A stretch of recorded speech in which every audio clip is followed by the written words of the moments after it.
Okay, good afternoon everybody, and welcome to the Tour du Monde, stage 11, the penultimate stage, and this I believe will be the one that sorts out the general classification in terms of the overall.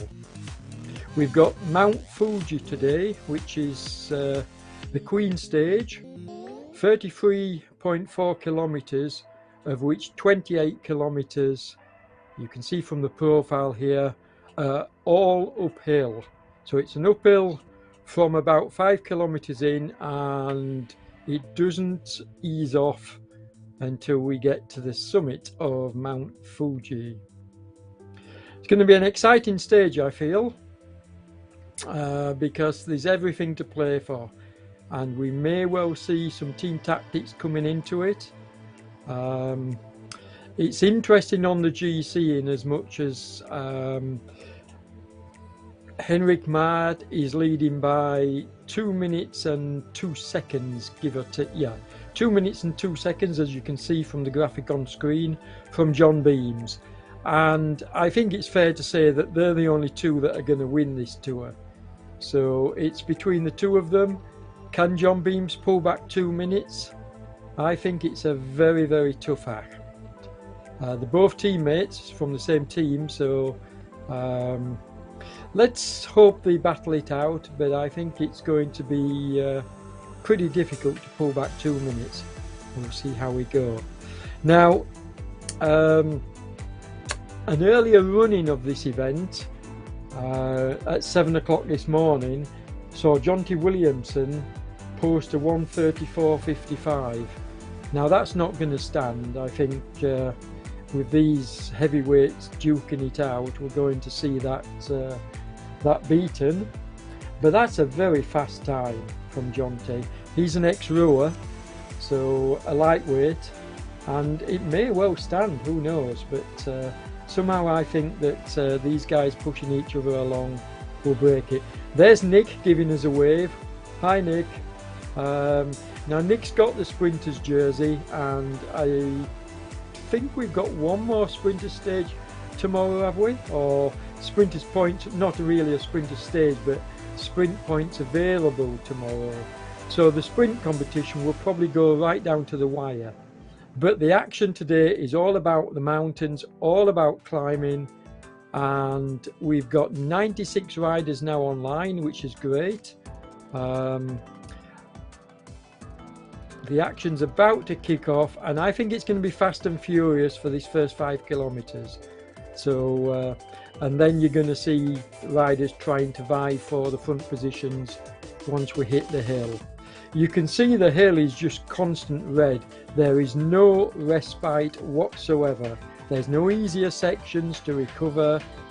It's all red or deep orange. So there's not going to be any recovery once they get into the climb proper. This is the rider's only chance to have a little bit of, shall we say, spin in the legs before we get into the mountain itself. Ben Phillips on screen. I think this is the first time we've seen Ben in the Zoom room. Nice to see you, Ben. And we've got 9 riders in the Zoom room today. So that's exciting. You can see Ben here at the front from Rasio. Now there could be some team tactics here. We've got Clive, as you can see. Daniel's a regular. Daniel, we've seen him a few times. Henrik Maad, consummate professional and looking cool as ever. Anders Johnson, we've already mentioned Ben. You've got Franco Eicher, he looks cool. John Beams, looking really nice in his SIS jersey, obviously chewing on some kind of energy product at the moment, so he's taking it easy, getting the fuel in before we start the climbing. And then of course Nick with the big low cadence big gear.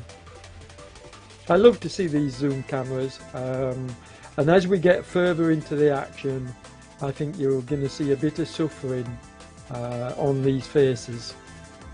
But you know, they've got a nice start. They couldn't ask for a better start to a stage here. We're going to have riders, as we're seeing, pushing off the front like this. but it is all going to more or less stay together for all the contenders, all the heavyweights. You can see riders dropping off the back just because of the speed that these riders are going at. These riders here, look, and it's surprised to see Sorensen and Neugebauer actually dropped away from the main peloton. They may well get back on. Certainly, when we hit the climb, that's an opportunity to get back on. But I don't know. I think team tactics really may play a part, but I don't feel they will today. I think this is more of a individual effort type race because the climbing is just constant and there's no sort of like going into a green zone to recover and then going again. So team tactics really, I can't see it playing out. I genuinely believe this is going to be down to every man, and the strongest man is going to win. Now, like I say, Henrik and John Beams are both from pedalers, so we're definitely going to have pedalers taking the overall. I think I can safely say that. I can't see the third place rider who's more than 7 minutes back overhauling that time on riders the class of Henrik. So but there's everything to play for lower down the order, and as well as combativity prizes, obviously. Putting in a good show will set them up for future tours. Yeah, Paul Nichols is right here. Let the suffering commence. Well, they've got another couple of kilometres, Paul, before they get into the hill. But yeah, it's going to be brutal. And I expect them to knock 7 bells out of each other. They're going to be really going into the red here. Not just the red of the profile, but the red themselves. And John Beams has got it right here. Pain cave time. This is going to hurt. There's no two ways about it. You can't do a stage like this without a lot of pain. And I think it's going to be a fantastic race. I really do. I'm looking forward to it when the action kicks off, and we're not going to really be able to call a winner until we get well into the climb. John Beams is just reminding me that yes, now what John did was he signed up for Team 3R because they were short on riders, so he wanted to help them make up a team. So although his team is pedalers, he's actually riding for Team 3R. So Henrik, could well want to take pedalers into the GC on the top of the podium. Casper is hoping to get his third place back later. Now Casper's going to ride later, which is a bit of a surprise really, because you would have thought Casper would have wanted to duke it out with the main contenders here in this edition. But I'm not going to question his tactics. I just think he would have probably set a faster time had he gone with these riders here, but I don't know that. As I say, the riders pushing off the front like this are the big heavy men, trying to get a little bit of distance, like McCollum here, trying to get a bit of distance before we hit the climbs, because they know they're not going to be able to compete with the lightweights or the true climbers, or even the power riders. I mean, John Beams, I'm loath to call him a true climber, though he's improved his climbing beyond all recognition over this tour. But John is more of a power rider who's turned into a very good climber, but he's not a pure out and out climber. So yeah, the pure climbers today are going to shine, I believe. But then you've got all-round climbers like John and Henrik and Peter Brook-Ravel. So we'll see. We'll see what happens here. Nice to see Franco from Moon Riders up at the front here, and he's in the pain room, so we'll get a chance to have a look at him suffering a bit later. He looks okay at the moment, breathing a little bit heavy, but yeah, he's obviously trying to keep near the front. so that when we hit the hill,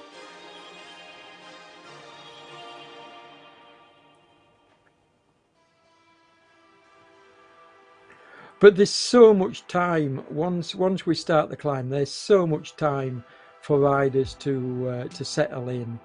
It's not a case of who's got the lead early on, because I think the lead will switch in this stage. But we always know that Henrik Mard is the kind of rider and kind of climber that if they let him have a gap, they'll probably not see him again. He'll probably take it all the way to the finish. So my guess is that riders like Samut and some of the other riders will want to keep an eye on him, will not want to let him have too big a gap going into the start of the climb. Probably keep an eye on him. And certainly John will want to keep an eye on him if he stands any chance of overhauling the 2 minutes. I think it's a tough act, tough axe, but we'll see. Daniel's already wiping away the sweat, so yeah, he'll be working hard. But we're on the climb now. The riders have hit the climb. You can just see it turning red, look, in the top left hand corner, the little icon saying 6.2%. So we know we're into the climb now, and that's it, folks. We don't go back into the green now. We do have a little bit of orange, not much, and it's deep orange at that. So we're going to stay with the climbing now. There's no respite. Henrik, yeah, looking serious, isn't he? But still looking very calm. That lovely high cadence, although this is actually slower than we're used to seeing him. He's in the 80s now, but just looks so comfortable. I'm sure he won't be when we get 2/3 of the way up this climb, but and it's nice to see the OTR boys. We've got 3 OTR boys that I spotted there all together.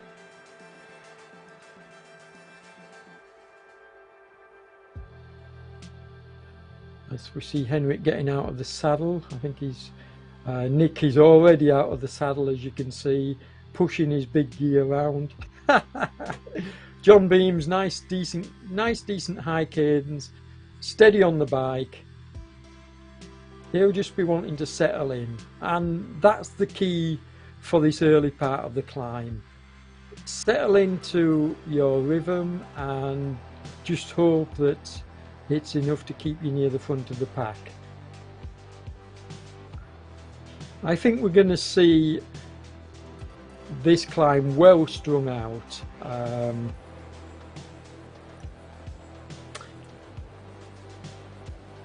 Not in the early part, but certainly as we get into the stage, there's going to be riders all over the road, and you can see they're tightly packed at the moment. At the start of the climb, it's 7.6%. You can see all the white dots in the graphic, but that's very quickly going to change. They're going to spread out, because riders will settle into their own paces, and just because they're lower down the order doesn't mean that that's where they're going to stay. I know from my own climbing on a bike, you can often settle into a climb, not feel great, and then 30 minutes later you suddenly find your legs and you're off, you're spinning and you're off, and away you go up the climb and you start to pull back places.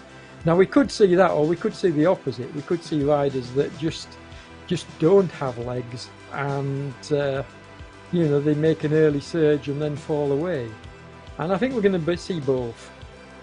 We're going to see both in this stage. Riders that push too hard initially and fall back, and riders that don't push, well, I won't say don't push hard enough, but riders that are saving themselves so that they've got more left towards the latter half. John settles in. What is he? Is he in second place? Yeah, he's settled into second place here. So, and yeah, he looks comfortable. You can never Oh, really? We did see him in one of the earlier stages. He's giving me the thumbs up, so he's obviously listening to me. But we did see him in one of the earlier stages where he pulled back quite a big gap, and he was absolutely gasping. Now I expect we might see that in this stage towards the top, because we know both Henrik and John will be giving it 110%. And Henrik is content to just sit back in at the moment. He doesn't have anything to prove. He's got 2 minutes. I mean, for him to lose that kind of distance, it's going to take supreme efforts by the other riders. So he's the one with the clear advantage, and he's proving that by just sitting back and letting the other riders do the work at the front.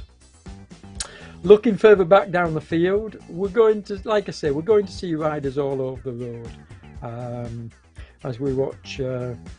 Is it Kristin Edge from Poco, Mr. Canoe? Yeah, we're going to see riders all over the road, and we're going to see a lot of time difference between the leaders and these riders in the middle of the pack.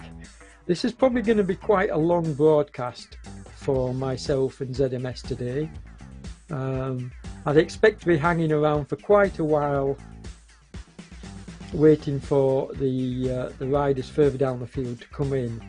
Now the front riders, as I say, we have Jonty Williamson leading with a 1:34.55, so a 1:35 time. That may stand, but I don't think so. I think the fact that these riders are going to be battling it out. Yeah, I've already mentioned this, Paul, many times. Nick Greenhow, how he can push that up the mountains is just incredible. I mean, he's a true time trialist. This is what you get. Another rider similar to Nick is Doug Hart, my friend, and he would probably be pushing a huge gear as well.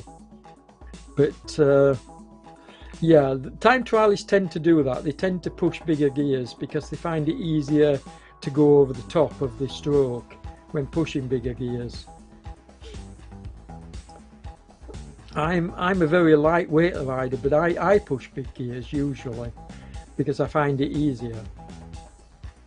Here's Henrik, and he is staying up front with John.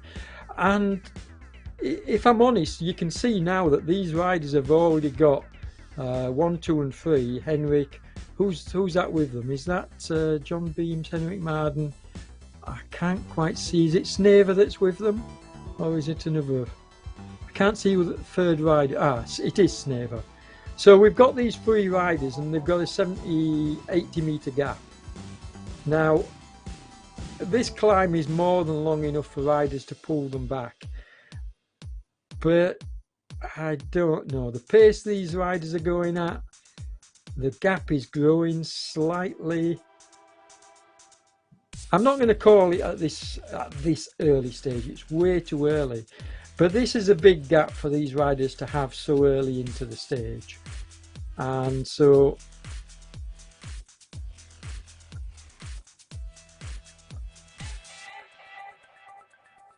I'm loving this though. This is fantastic action from these 3 riders. Yep, Snaver, that's the one. Solid rider. Look at his heart rate, folks. 174.5. So he's definitely feeling the effort here. 330 watts, 400 watts. So yeah, you can see him going into the red here along with Henrik. He's definitely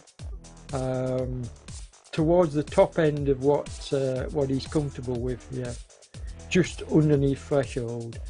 So it'll be interesting to see how long he can keep this going. John is looking incredibly strong, I have to say. He's looking smooth and he's looking incredibly strong. 160 heart rate, so he's got lots in reserve. I don't know what his maximum is, but I've seen him much higher than this at this stage in races. So yeah, I'd expect John to settle in, bring his heart rate under control, and Henrik, you can see, has got his heart rate is even lower, and Daniel Shock now 100 meters behind. They've pulled out a big gap very, very quickly here. It's yeah, I'm loath to say that this is a winning break, but it possibly is, even this early into the race, because the gap is growing by every pedal stroke.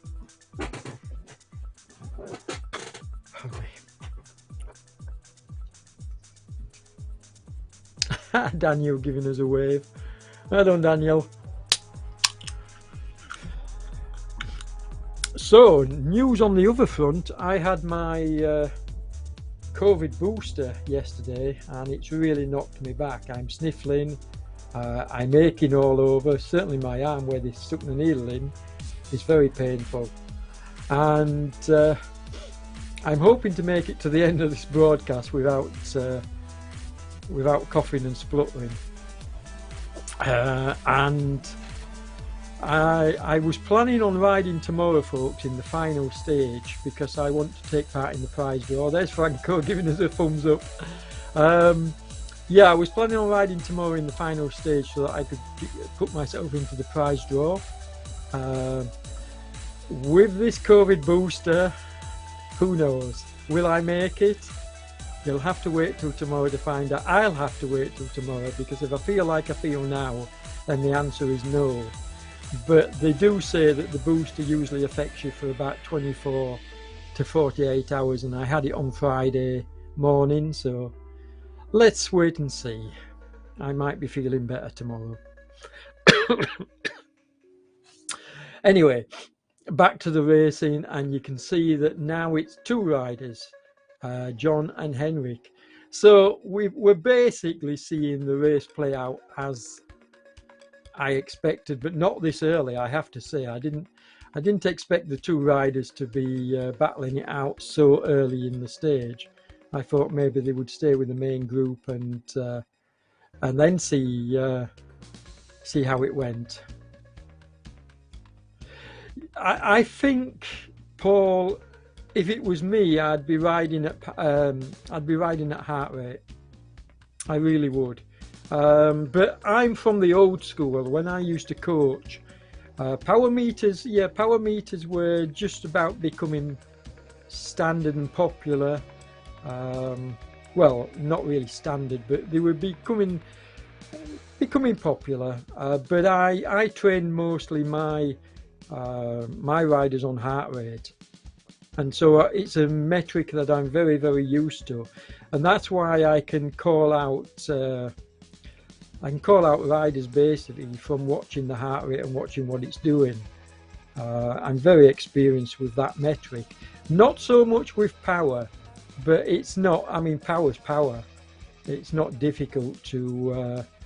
It's not a difficult metric to commentate on, because anybody that's been a coach, anybody that's worked with riders will know the power statistics, and certainly of top riders and the professionals as well, and what a rider is capable of outputting, what's a fair number and what's a number which you're not going to see from an amateur. So yeah, I tend to think it's going to be heart rate, but it all depends what the riders are comfortable with. If you ride to power, power over a stage like this is going to fluctuate, whereas heart rate, yeah, you can ride at heart rate and just see how it matches your power.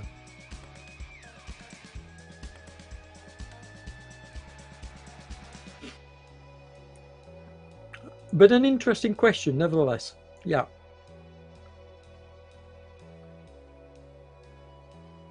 Let's watch Daniel Neugebauer getting out of the saddle. Look, Now he's pushing what we call a mid cadence here. He's not pushing, he's not grinding, but he's not spinning either. So he's in the mid range in terms of cadence.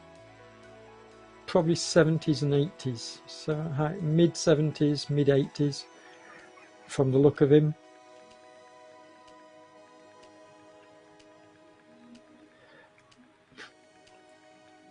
And there's a key dynamic for you folks. Try and find a cadence that works for you. Never mind what anybody else is doing. During the Armstrong era, everybody wanted to be doing high cadence because he was. And for some riders, it just never worked. It never felt good. And I'm talking professionals here, not amateurs. But a lot of amateurs jumped on the wagon and tried to go the high cadence route. I did myself, I have to admit. I was a bit of a Lance Armstrong fan in them days, and I tried to jump on the bandwagon, and it just didn't work for me. And there were a lot of riders, including a lot of professionals, that it never worked for as well. I mean, my favourite rider in terms of watching him on a stage was Jan Ullrich, because he was a real diesel engine, could go forever at a nice low mid cadence. But as we watch Franco taking a banana, so he's making sure that the energy is going in. We've already seen John prior to the stage feeding himself, but I've no doubt he's probably got something in one of his bottles that will help him not only hydrate, but a bit of energy drink as well. On this kind of a stage, you have to take something in. You're going to be burning an awful lot of calories. There you go, look. John's showing me. So yeah, you're going to be burning an awful lot of calories, and you've got to keep it going in. But this is the first time I've seen Henrik working like this. So he's obviously up for this stage. Look at him, out of the saddle, still that lovely high cadence, but he's blowing. Look at him blowing here. He's trying to keep it in control, but he is blowing. So Henrik is feeling this, and the question is going to be, can John push him? Can John break him? This for me is a fantastic battle, folks, because it is between these two. There's nobody else in it now, both for the overall and for this stage. And the question is simply, can John break Henrik? So what do you think? Please message us in the comments. I mean, you can go on Facebook, you can go on to the Facebook website, find the ZMS live stream, and leave us a message. Leave us a Facebook message. Tell us what you think. I mean, we're only, what, a quarter into the stage now, just a little bit more, and these two are together. So let's have your thoughts. What's going to happen here? Is John going to be able to break Henrik, or is Henrik saving his powder and going to be able to go at the death like we've seen him do on quite a few occasions?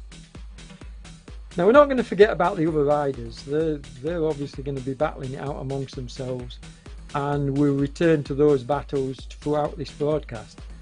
But you have to agree with me, the real excitement is between these two riders and how it's going to play out. As we watch Henrik wiping away the sweat, he's definitely feeling this. Definitely getting hot because he's stripped off. Now Schaefer's leading them out on the front here along with Linden and Janssens. Now the 250 metres behind, and at this early stage, you know, you'd be a fool to say, well, they're not going to close the gap, because like I say, riders can and do quite often find the legs after they've settled in. And the rider, the class of James Melville as well, who was last year's winner of this tour, I'd never discount James from sort of like having a push when his legs start to feel good. And he's got some good riders here with him. So never say never. And already you can see they've pulled back a few metres. So this will be, it's 278 now. This will be worth keeping an eye on to see whether they do pull back some of those metres on Henrik and John. I think it's going to be a fantastic battle. I haven't counted out this group yet. I must admit I don't see John and Henrik being caught, but you never know, because as I say, riders can suddenly get a new lease of life. They can suddenly feel a boost and surge of energy. And you've got some good riders in this group as well.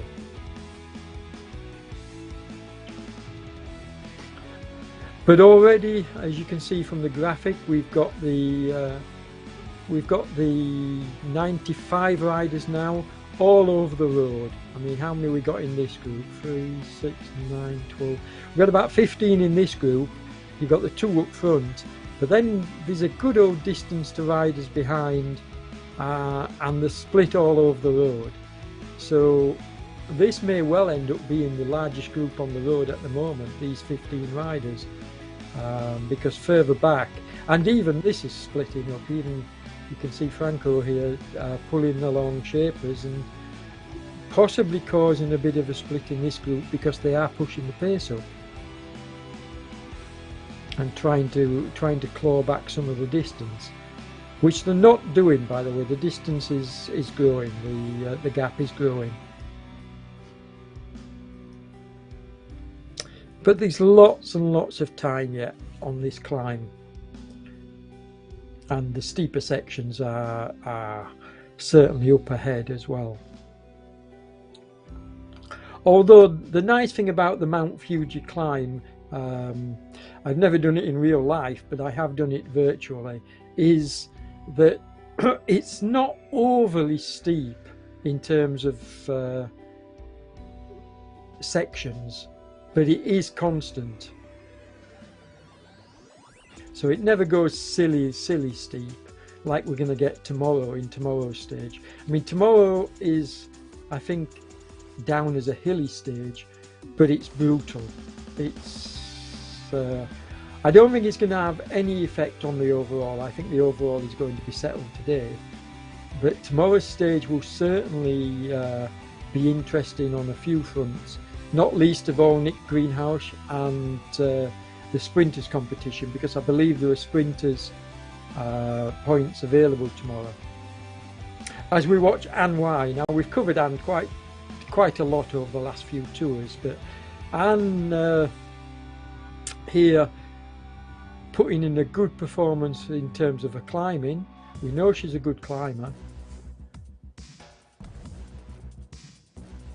and she's not back in Lantern Rouge spot, so that will be a big sort of, shall we say, carrot for her to chase the lads in front, because she will have a slight advantage on some of these uphills, being a lightweight rider.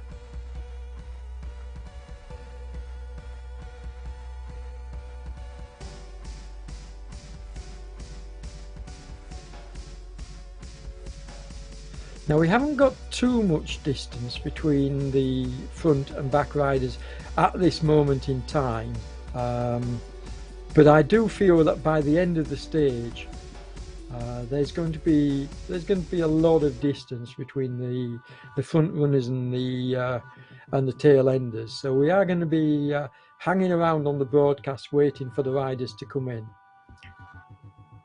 So lots of opportunity to look back on the stage and chat about what's transpired. But there's Nick in the picture, as you can see, with Sondergaard, and Nick's been, you know, he's an out and out sprinter, but he's certainly impressed me on the climbing stages. He's never been far off. And for a big lad and a sprinter, that's a really nice performance. And don't forget, this is how John Beams started out, or at least how I saw John Beams starting out on the RGT platform when I covered him during the Tour de Alps. I mean, I would have classed John as a big sort of like Nick Greenhouse type of rider, yes, a power rider, but more suited to the flat and rolling stages. But through the Tour du Alps, which he ended up taking, he improved his climbing, but now it's gone up to another level. I mean, he's here at the front of this stage on a true climbing stage with Henrik, and looks every bit as strong as Henrik. So, but you never. The thing about watching these two riders, and I have watched them both closely over the stages, you never really know whether one or both of the riders are sort of like tempering their efforts. I mean, yes, when we switch to the pain cams and you see them, I mean, like when we saw closing of the gaps and you see them breathing heavy, then yeah, you know they're giving it absolutely everything. But some of the time, when they're pushing out 4 watt kilos as they're doing at the moment, that is easy for, I'm saying easy, that's steady for these riders. That's not pushing themselves to the limit. But obviously on a stage this long, you can't push yourself to the limit. You have to temper your effort. But you often wonder if a rider like Henrik, you know, has got the advantage when that happens, when you're not absolutely pushing balls out. But having said that, John's testing him here. Look, he's pushing off the front and gapping Henrik only a small amount. But this is a testing time, because Henrik has to close these gaps. He can't allow John 20 meters because there's a very, very good chance he'd be gone. And the same goes for John with Henrik. John's not going to let Henrik get 20 meters on him either, because I think they'd just the gap would just open up. And it's very encouraging when you get a small gap on a rider that you're riding with, because it gives you that little bit of confidence. And sometimes it's all about confidence. It's not about how your legs feel. It's about how confident are you.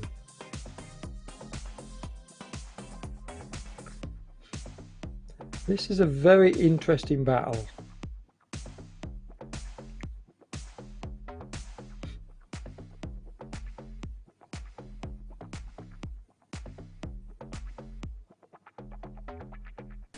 So 14, almost 15 kilometers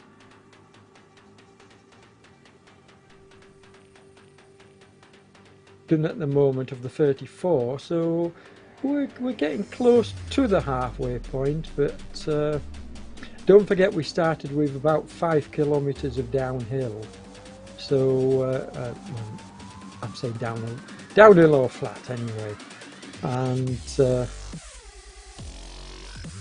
so they've, I reckon, at least another hour of climbing here.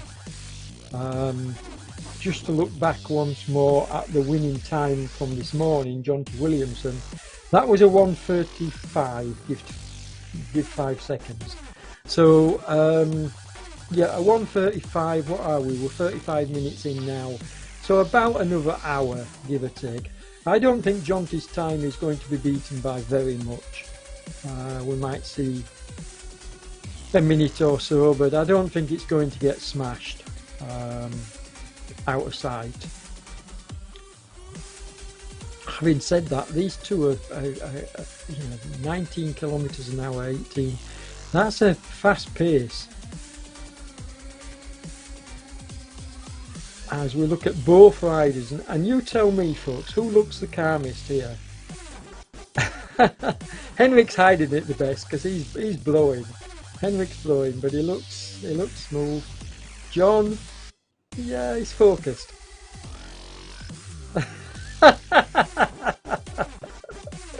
Yeah, don't you love it? You know he's listening to me, so I wonder if can he see? Can you see Henrik, John? Can you see your competitors in the Zoom room? there you go, taking a drink. But look at Nick. Look at Nick, still out of the saddle, still pushing that huge gear. He makes me laugh here.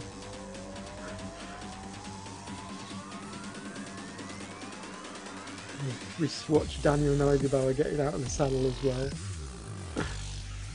Clive Byam always looks sort of like in control, doesn't he? Not very much rocking, he just looks in control. Yeah, sweating like everybody else, but he's not rocking and rolling like a lot of the others are. He just nice smooth cadence.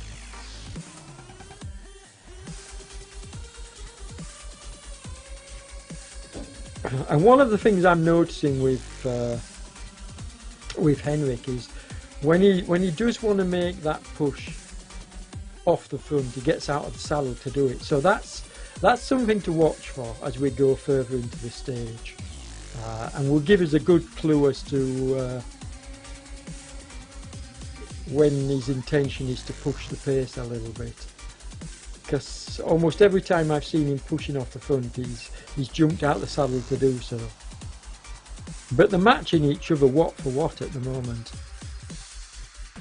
The riders behind, they've fallen further behind, and a couple have jumped off the front, like James and Schaefer's. Janssens, I think, with them.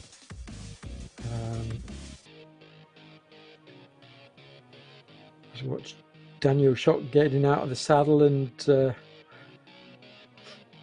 high 70s cadence. So that's a decent climbing cadence.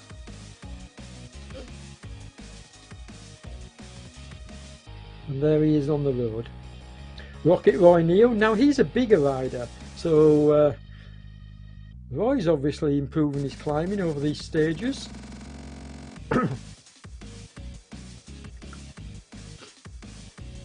But there's some good riders in this group. It's just a shame they're not going to have a say in the top placings.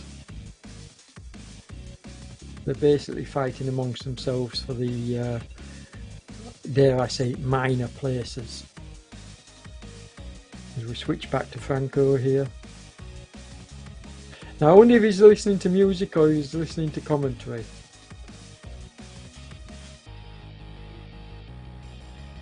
I've never been one for listening to music while working out. It's funny.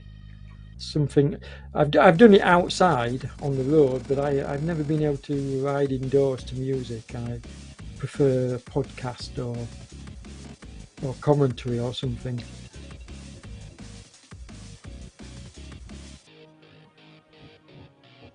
So this is the halfway banner. The yellow banner, that signifies the halfway point. So it's not halfway up the climb, it's halfway through the stage. So they've still got a hell of a lot of climbing to go. Another 50 minutes, I reckon.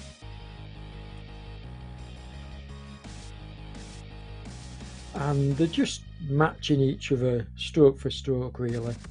They're both doing fair turns on the front, but they're matching each other stroke for stroke here.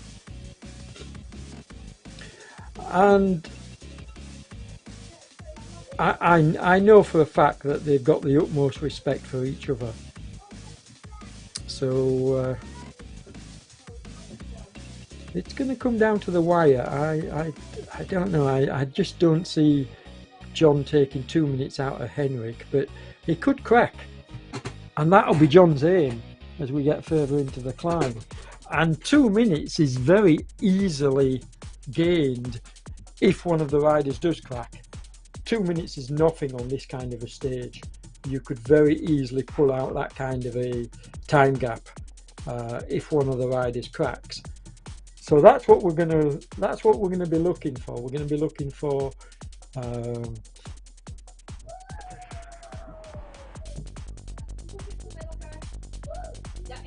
the main contenders to crack. There's Nick.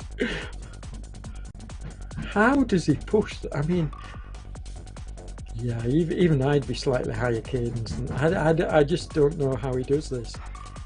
I mean, he's obviously in the big ring. And just, yeah, hi Nick, just churning that gear. Fantastic. I am so impressed.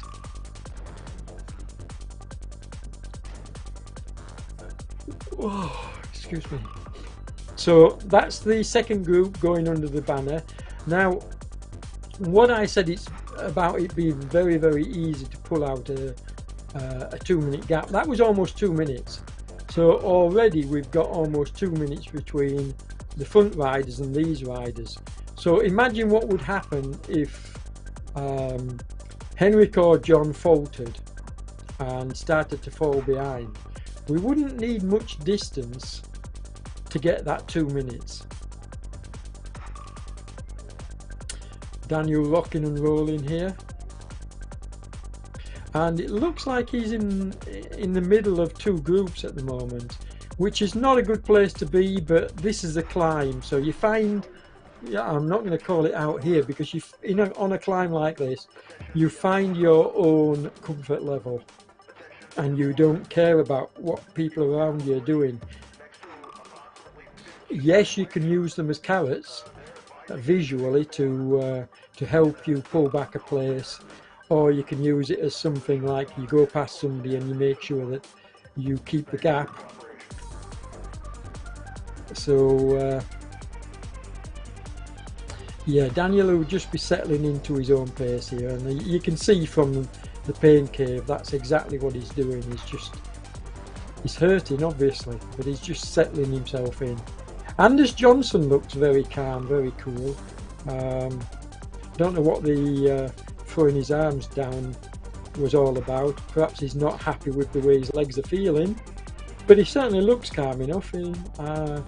He needs to, if you're listening Anders, you need to zoom your camera in a little bit so that we can see more of you, mate. But it's nice to see you in the Zoom room, and it's not the first time, so well done, sir. But he's obviously probably unhappy with his performance. That's why we saw that gesture from him. I don't know why, because I'd be more than happy to be doing what these folks are doing. But this group started to split, and then all of a sudden it looks like they're working again together. So, but they aren't going to close up on the leaders.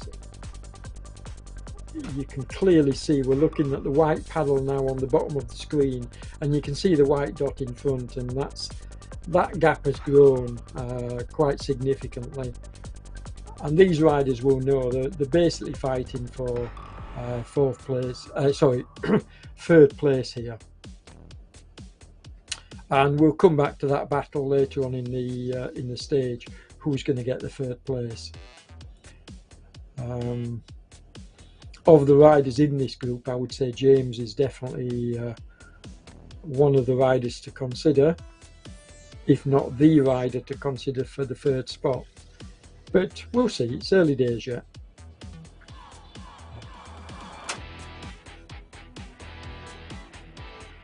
John Stevens, we haven't mentioned him much, but he's riding well, and he's not had a bad tour. Did he have a mechanical early on in the tour which sort of like put him out of the top spot? I think he did, and I know that Sanderson definitely did, one of his teammates. So sorry, Sanderson wasn't his teammate, my apologies. But yeah, Robin Sanderson was sort of like thrown out of his position in the tour because of he actually had two mechanicals or dropouts, whatever you want to call them, which basically ended his challenge for the tour placings. And I seem to remember that yeah, I think he did as well. So, but that's the look of the draw. You have to come back when you have issues like that. You have to try and come back and just do the best you can. Now, later on this evening, there's Anders. Later on this evening, we've got the last running of this stage, and that's going to be crucial because Casper Hedidam is riding in the evening session. Now, I'm not sure I'm going to be able to cover it, but I will certainly be watching it after the event. I'll probably record it even. So yeah, that's going to be interesting as well, because Casper's, I think, lying in 3rd place at the moment on the overall, but he's more than 7 minutes off the leaders, and however good a ride he puts in tonight, he's not going to pull back 7 minutes. Of that I can state categorically.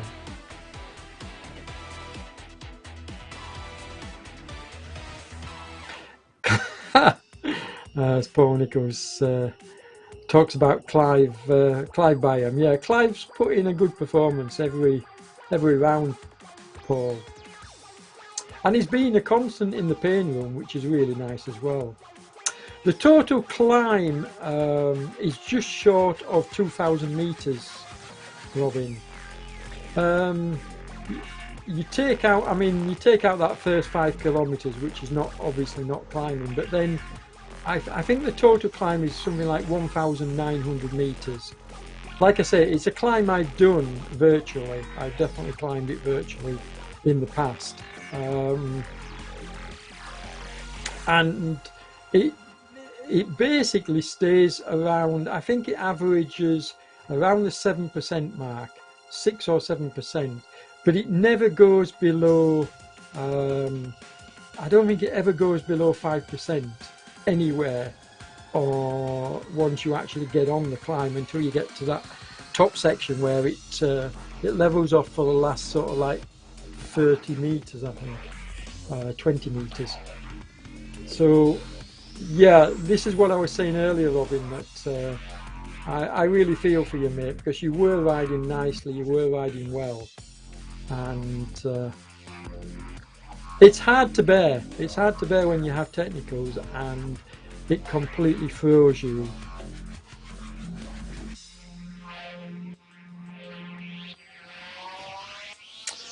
Now, what I was saying about we're going to see riders suffering, just look at Ben here. Sweat dripping down his face, and he looks like he's really suffering here. Poor lad. He's one of the bigger riders, he won't mind me saying this, is Ben. So he's suffering on this climb, trust me. He's not comfortable doing this. And the non-climbers today, this will be hell on wheels for them, because you know, when you're stuck on a stage like this, which is a pure climbing stage, for almost 2 hours. We watch Franco taking another bite of his banana, but yeah, when you're a non-climber stuck on this kind of a stage, almost 2 hours of climbing, that is really, really painful. Oh, this is lovely to see. I didn't even know Chris was riding this stage. Nice to see you, Chris. I'm sure you're listening to the broadcast. So yeah, and this is... Chris is more of a time trialist. He's an ex-triathlete, and yeah, he's more of a TT type of rider. Lovely cadence, mid-80s, and he's a big lad, so this will be hurting Chris as well. But I assume he likes climbing. He seems to go reasonably well on these kind of stages. I say like, I mean, if there's any non-climber like 2 hours of climbing. You can see that already, what I was saying earlier, Robin, you can see that they're already at 1,000 meters climbed, and what are we? We're about we're just over halfway up the climb. So like I say, it's 1,900 meters of ascent is the climb itself. And the route on a whole is just under 2,000 meters. by a few metres. There's Clive blowing. But you're looking good, Clive. You're looking good, mate. It's nice to see him. Like I say, Clive has been a constant. It's been fantastic to see him in the pain room every day.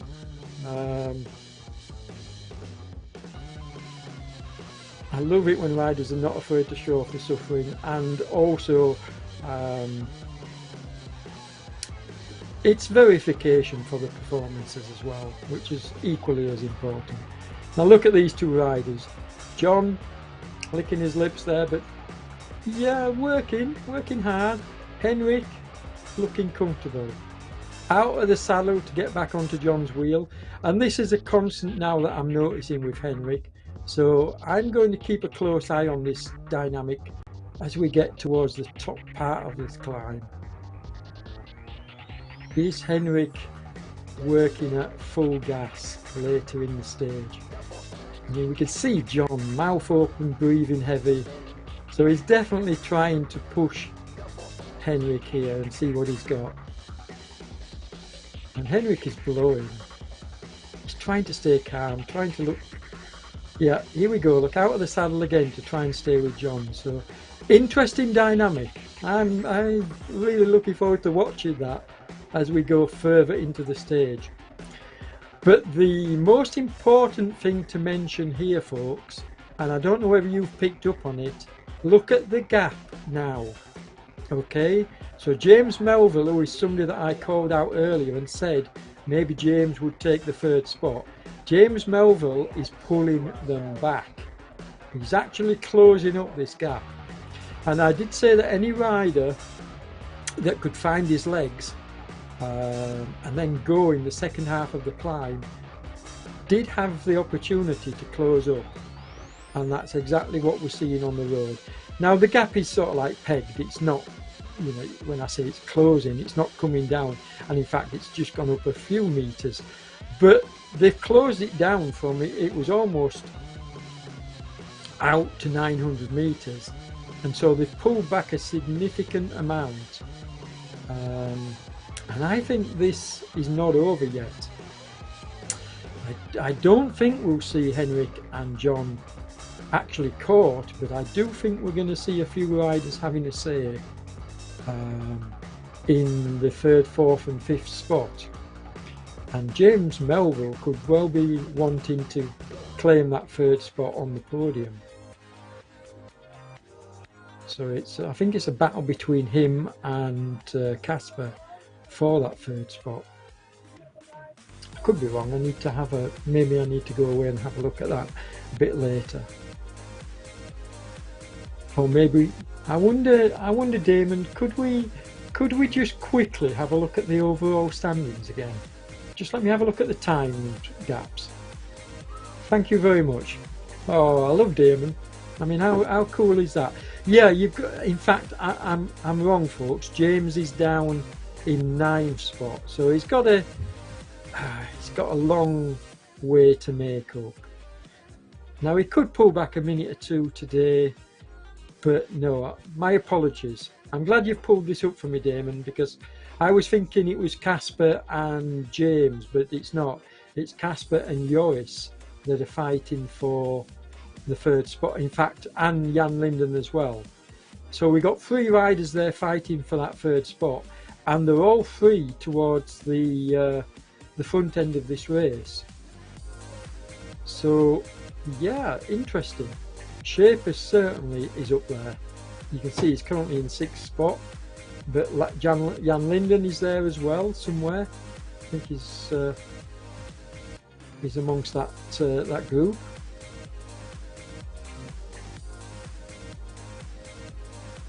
But James Melville is a class act and could possibly claw back a couple of minutes today.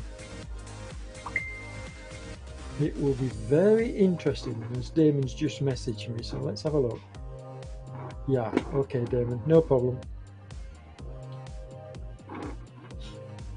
I love it when, and that shows how professional this broadcast is, folks, because there you saw me just mention and call out to the background team, Damon, asking if he could pull up the main standings, and within seconds it was up on screen. So it really helps as a commentator when you're working so well together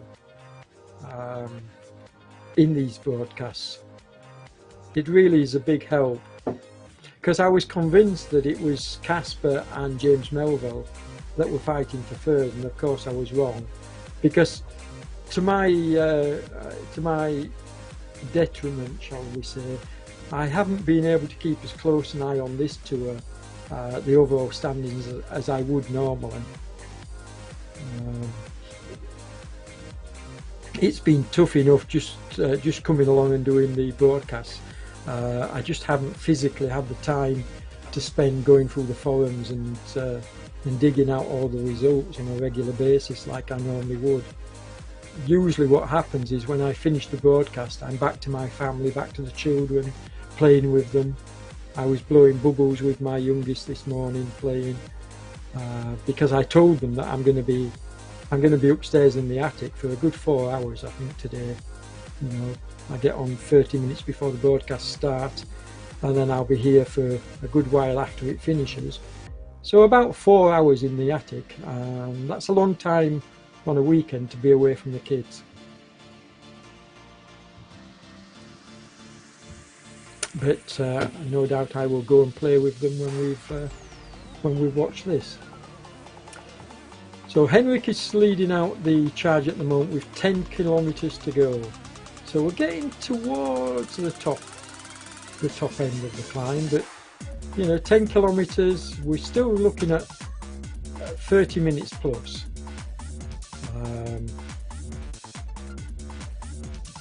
And what we got, 58 minutes, so maybe a little bit less, but I think at least another 30 minutes.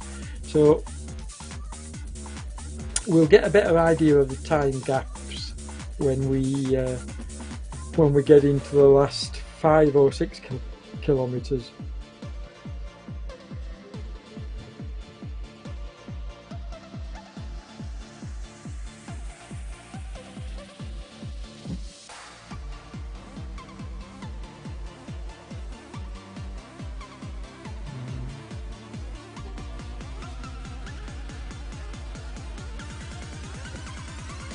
Both grimacing, they'll both be feeling this now. John putting in a bit of an effort, Henrik getting out of the saddle once again to match him. And there we go, you see, Henrik now gives it a bit of a push. Out of the saddle effort. John breathing heavy to get on into his wheel, make sure he's not left behind. Really keeping an eye on each other. This is great racing.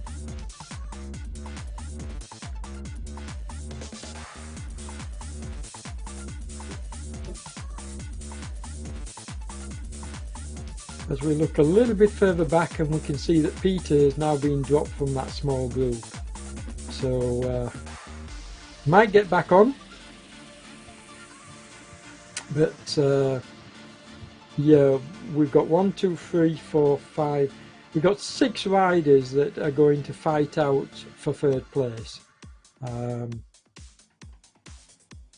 In fact, even less, because I just looking at these riders here, Daniel pulling Isafor along. So yeah, we've got less than 6 riders fighting it out for third spot, I think. Or have we? Shapers is up there, and he needs to be. Currently sitting in third place on the general classification, with Casper going this evening, going to want to try and catch him. So Shapers has got a minute on Casper, so he'll be wanting a good finish today. Daniel Schock a little bit further down the field, so he'll be fighting for his place as well. And that's the great thing again about these ZMS live streams. We can call out the results almost, well, not almost, we call out the results immediately. What you see going over the line is what appears up on screen within seconds. So we can have a look at the overall and the what's happening on the GC almost as soon as the riders cross the line. Excuse me. Another thumbs up. Working hard. 13th place for Francos here, so realistically, can he get a top 10? That's going to be a tough ask. Let's see if he can manage it, but that's going to be a tough ask to catch the riders in front. And quite often you get into this kind of a stage and you settle into what for you is a comfortable, I'm saying, if you can call this comfortable, what's a comfortable pace, and your general aim is not so much to catch other riders or drop other riders, but to maintain what you've got once you find that comfortable pace. Now Linden, Jan Linden, he was high on the leaderboard, but he's going to drop down from this performance today. And that's no disrespect, but that's just what's going to happen. He's going to lose one of his placings definitely on the GC with this ride today, because we are looking at minutes now separating these groups. Certainly these lads up front are a good 2 minutes in front of the riders behind, so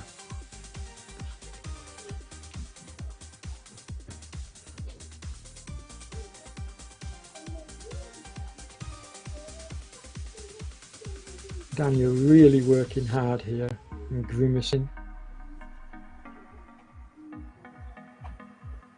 It's lovely to see, but you feel for them. Well, I do, because I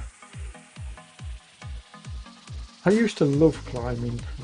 These days I just haven't got the fitness for it, but I really did. I used to love climbing on a bike. There's Nick, still pushing around that huge gear. Look at that, 48. Just pushing around that big gear.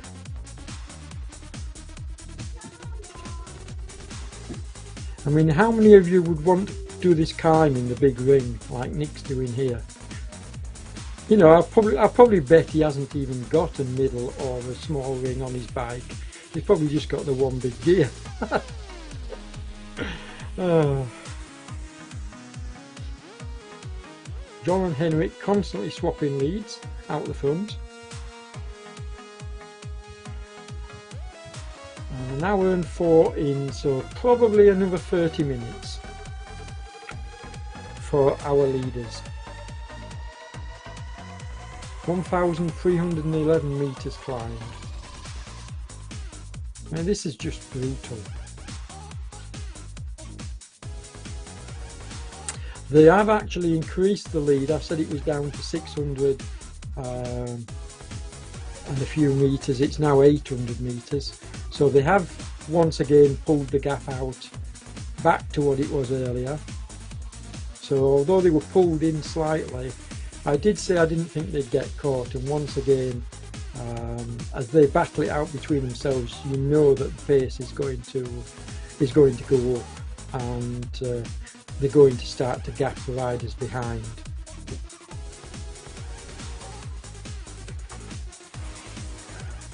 Beautiful riding from both these riders,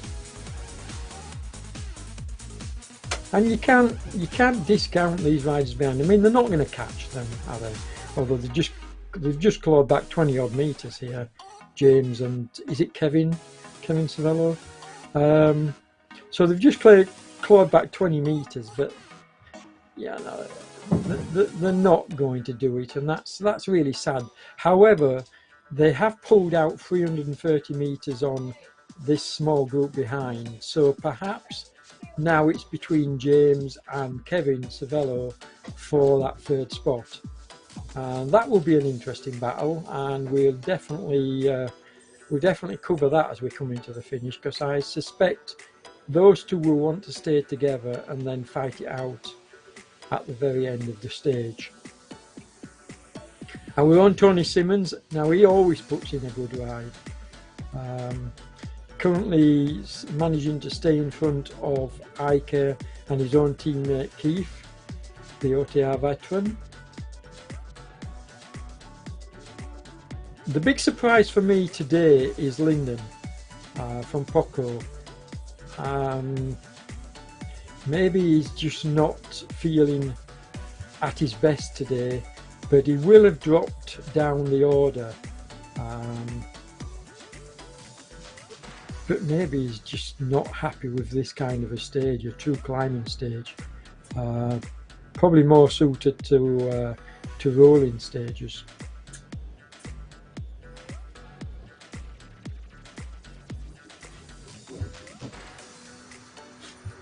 I mean, Daniel's doing really well to stay in the top 20, given that he's definitely a rider for the rolling stages. Nick Greenhouse, I'm just amazed by this rider. He's always near the top end, but there's no way that I mean, he's wearing the sprinters jersey. There's no way you can class Nick Greenhouse as a climber of any kind, and yet he's always there and thereabouts, the top 20. Wonderful riding, and I think if he works on his climbing, there's no reason why he can't become a Grand Tour contender, as well as taking the sprint stages in the future.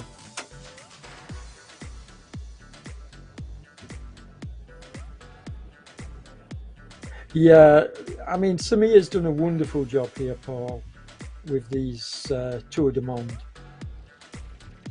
The roads have been very, very smooth. I haven't seen any glitches on the corners like you sometimes get. You know, you're sometimes following these races, you can see the odd glitch on the corners as they go around the steep bends in the mountains. But this has just been so smooth, and I'm sure the riders appreciate it as well, because there's been no glitches that I've seen. So yeah, top marks to Samir.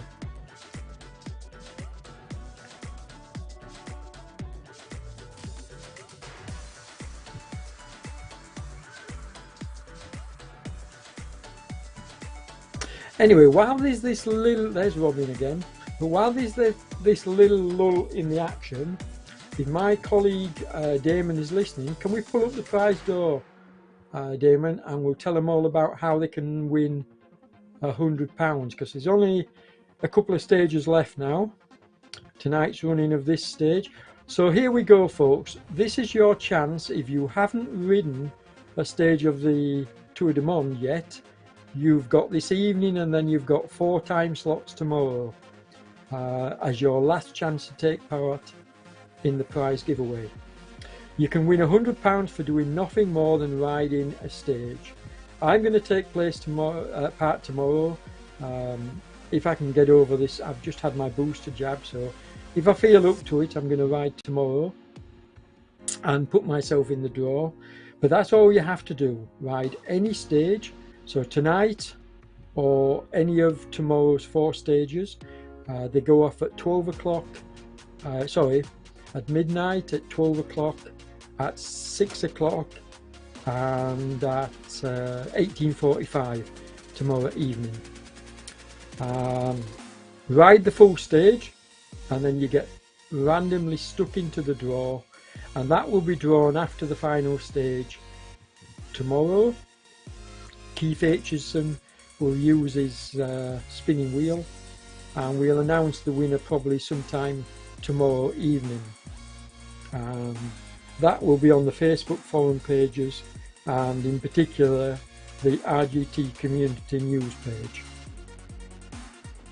So give it a shot, put yourself in with a chance of winning that prize. Okay, back to the action.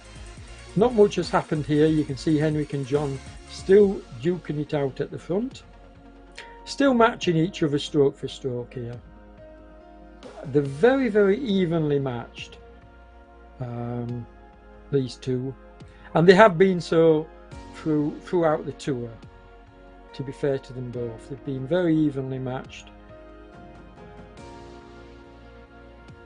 I think it's fair to say Henrik had the definite advantage on the earlier part of the climbing stages, but John has really come into his own in the second half of this tour with his climbing prowess, and I think he's going to go from strength to strength after this tour.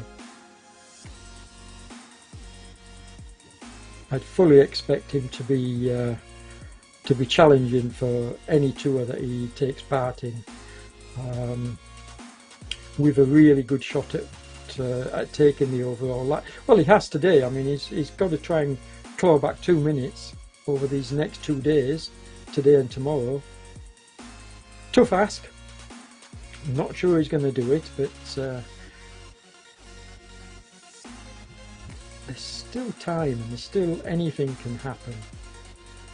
So here we're seeing James and it's either Christine or Kevin. I think it's Kevin Savello fighting out for third spot, and much the same as we're watching Henrik and John at the front staying together. It's Kevin, I thought it was. So much the same as we're watching the two leaders, I think these two will stay together pretty much until the final few meters of this stage, and then fight it out. I don't see one of them dropping the other. Having said that, James will probably shoot off now and do so, but no, I do think these two are very evenly matched as well, and that they will stay together. We saw a lot of James. I covered last year's Tour de Monde, and Kevin must be listening to me because he's decided to have a dig. Now James won't panic. James will just simply settle in, and there's plenty of opportunity to do that. He can allow Kevin a little bit of leeway, not too much. Doesn't want to let it go over 20 meters. So my guess is James will start to up his cadence a little bit now and try and pull him back. Yeah, it's gone just over 20 odd meters, so he needs to pull him back now, otherwise Kevin's gone.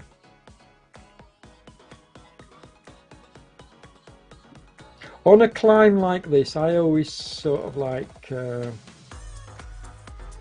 reckon that a 20-meter gap is going to be very difficult to pull back.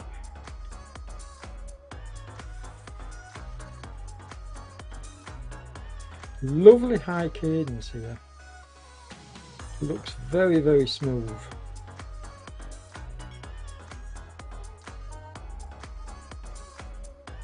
I mean, it's pretty obvious that Kevin is a out-and-out climber. Just looking at the way that he looks on the bike here. Beautiful high cadence of 98. Keeping his heart rate under control as well.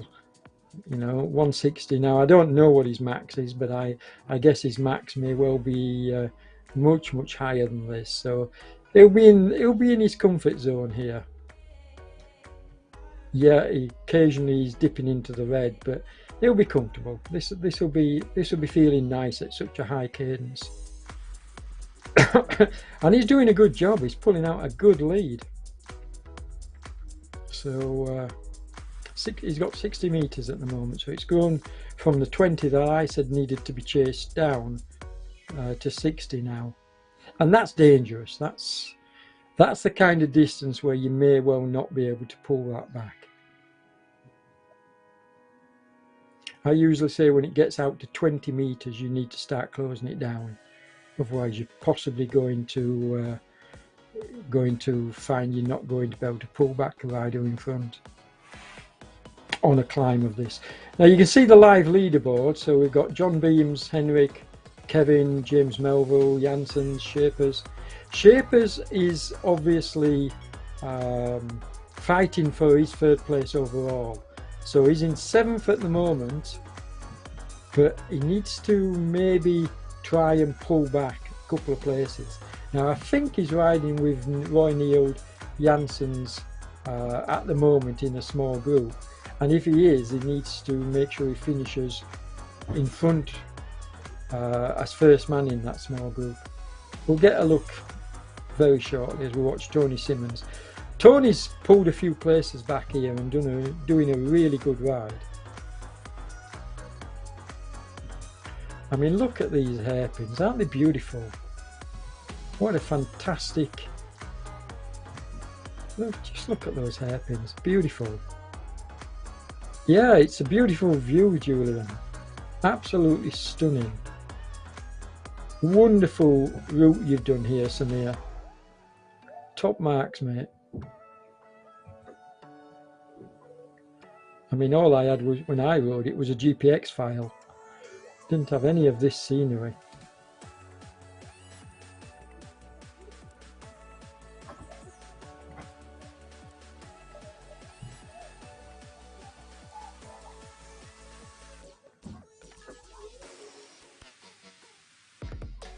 Beautiful scenery. So back with Daniel. And again, just purely and simply be settling into his own rhythm from cadence and effort here. Now this is they're still on the slopes here, but they are going to they are approaching one of the very few sections where it eases very slightly. And I say eases slightly, you can see it's kicking up at the moment, but then it dips back down to around about the 5% mark, I think, as I seem to remember. But we're not going to see any difference here between these two riders, I think. There we go. So you can see it dropped back down to about the 5% mark there, and just in front of them there's another section where it does that.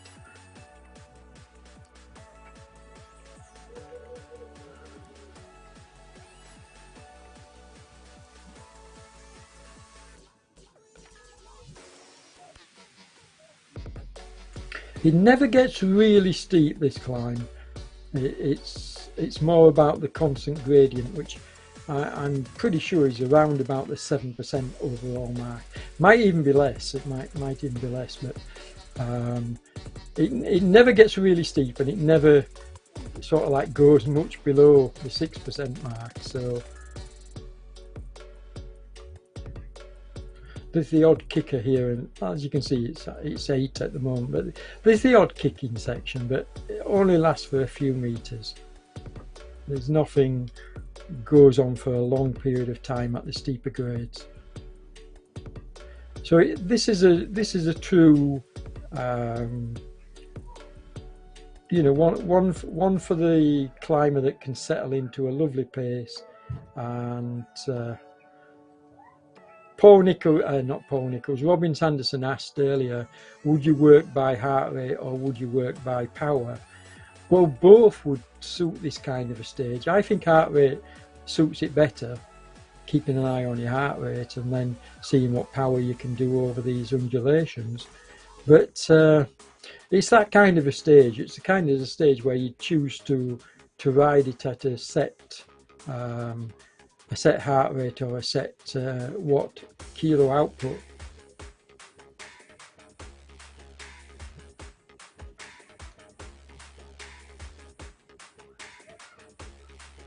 I mean, they've mostly climbed this in the in and around the 4 watt kilo mark, occasionally dipping below and occasionally dipping above. So I don't think either of them have really pushed the boat out. I think they will. Now this is the section that I told you about where it just eases off, look. And it eases off slightly here, only for a few meters. There you go, you see it coming back up again now. Only for a few meters, and then very quickly we return to the 6+%. But it's enough of an opportunity for a rider like John, who's you know, to try and push. But Henrik is, yeah, he's just riding this so well. Well, they both are.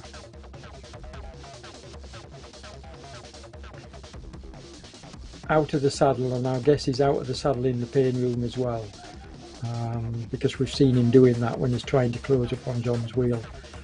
Now if John is going to make a break, it's around about here that he needs to do so, because time's running out now. And if there's anything left, he's really got to bury himself to the end. But I don't really see it happening. I'm not going to call it out because I don't see that happening. These two are so evenly matched, I expect them to come into the finish together. Maybe a slight gap between them at the very death. But I genuinely believe these two are so evenly matched, they're going to finish more or less together. And I don't think either of them will be unhappy with that. I mean, obviously John would like the time back, but I think even he knows in his heart he's not going to pull 2 minutes back on the rider of Henrik's class. Wouldn't it be exciting if he did, though? If he did.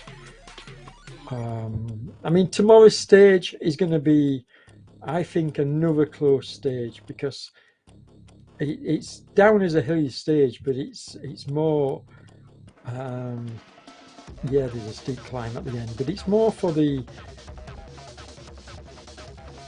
bigger riders, for the power riders, than it is for the climbers. So I think this is the last stage where you have any real chance of pulling out significant time gaps. And they're going to pull out a decent time gap over third and fourth place. And riders lower down, 1.6 kilometres now to majority of the field behind them, with two riders, Kevin and James Melville, in between. And Kevin looks like he's distanced James Melville. So I was hoping James would claw his way back up into third place. But that's not going to happen, I don't think, because he's currently about 400 metres behind Kevin. And at this stage, that's probably asking a little bit too much as well. I mean, you never know. James has got a hell of a kick and guts on him, so yeah, you just don't know. So back to the pain room, and John is still eating, so he's still chomping on whatever it is he's got there, putting energy in for this last push.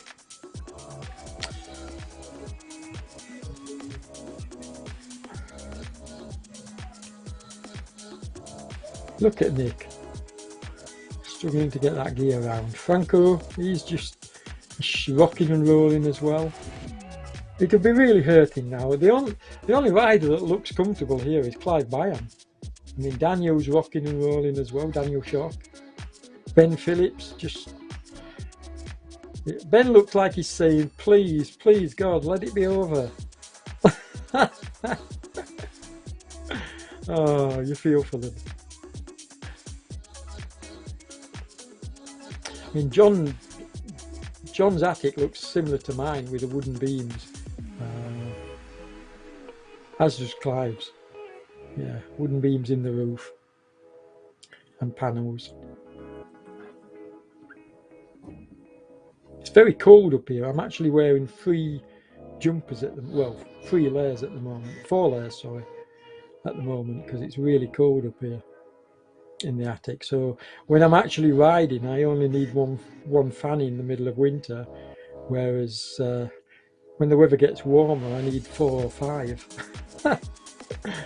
Yeah, staying cool, and I've even got an air cooler up here for the summer, because it would be impossible to ride.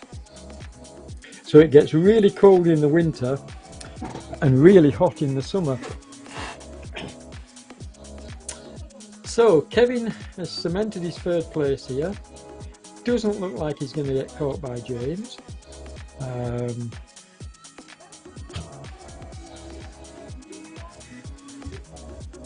Henrik and John are just pacing each other.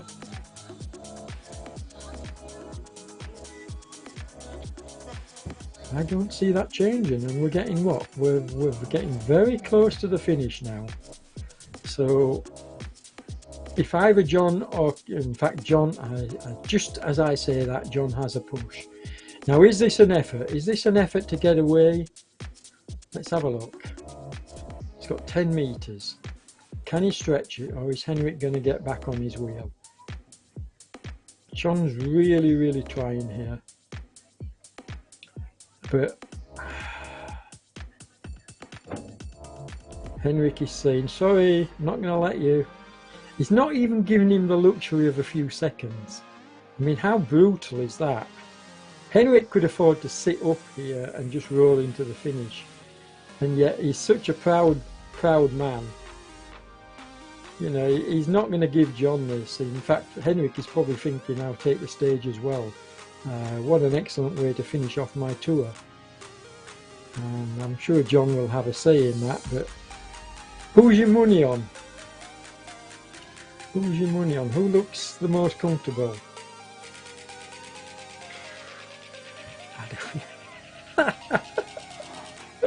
I don't know. I'm not going to call it because they both work so well here. I mean,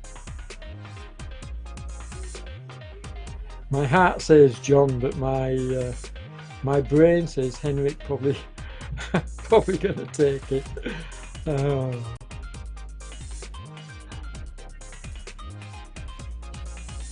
But this is just wonderful. I mean, they both want to do so well.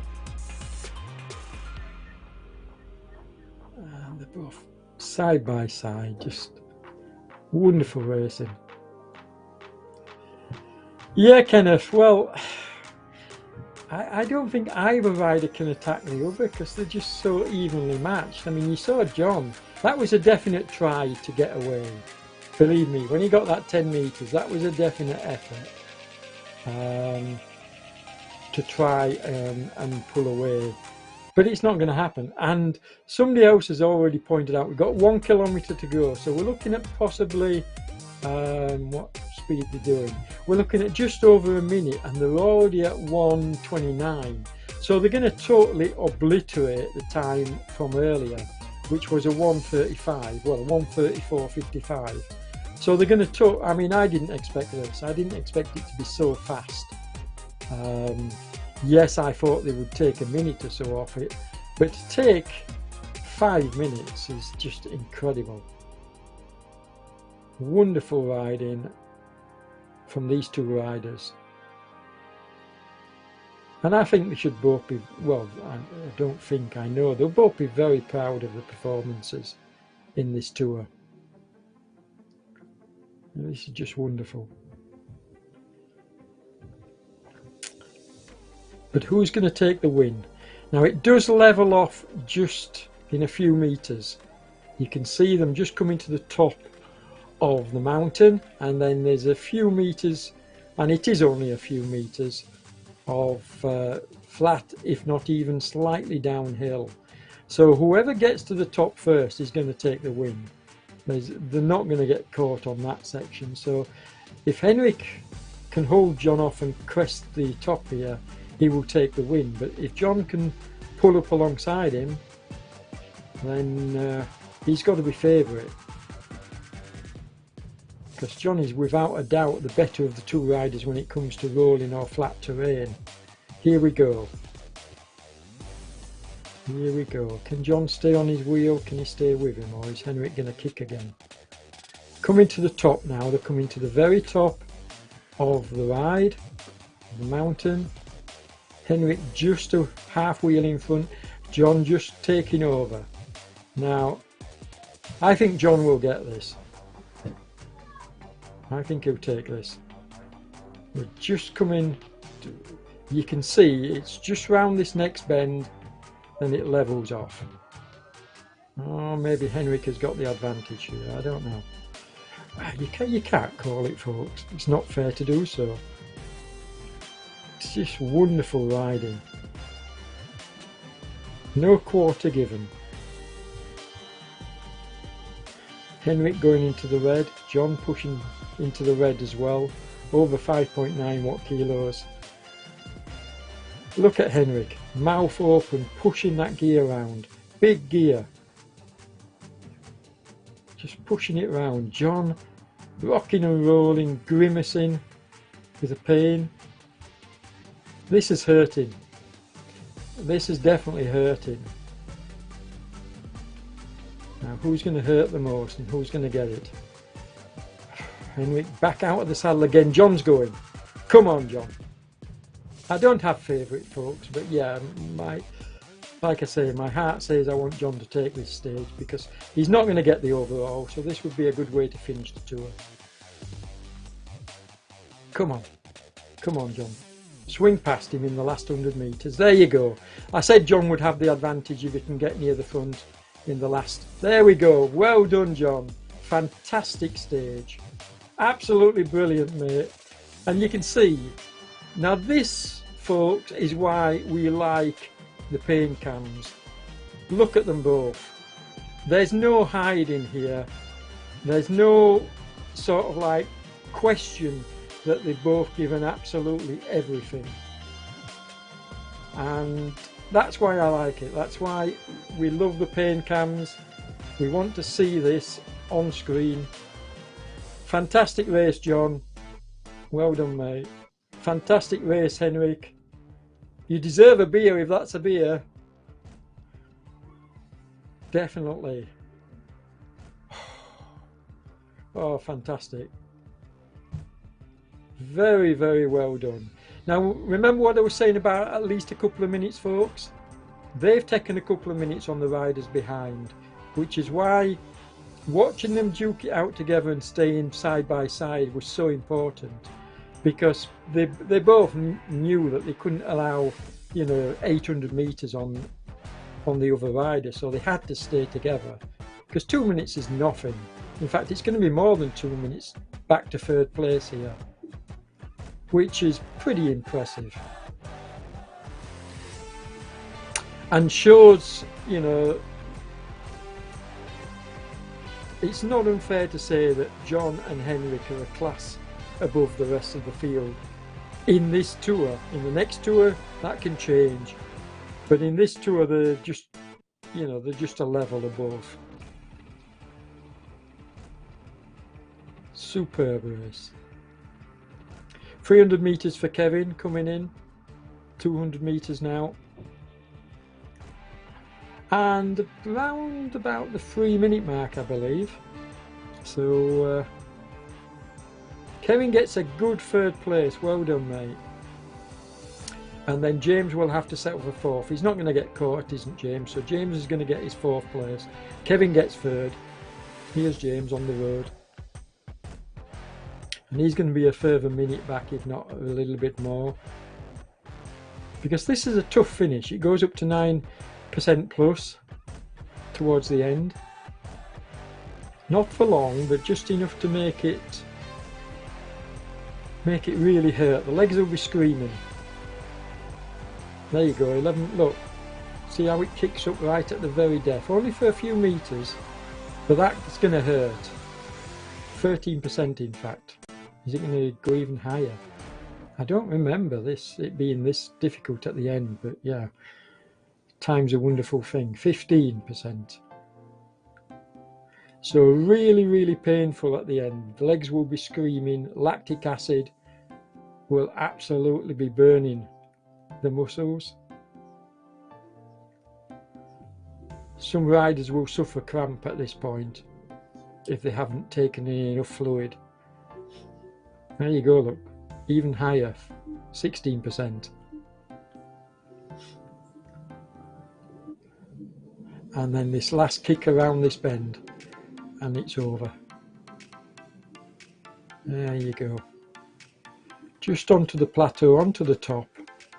You only get about 200 meters of flat at the top here, as you can see. 200 and, yeah, it's not quite.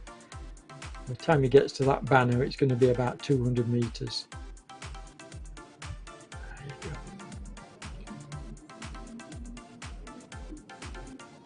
Brutal stage, so well done. And every rider that finishes today deserves a bloody medal, because yeah, I think our Lantern Rouges are going to be over the 2 hour mark. So we're going to be hanging around for a little while yet, watching the riders coming in.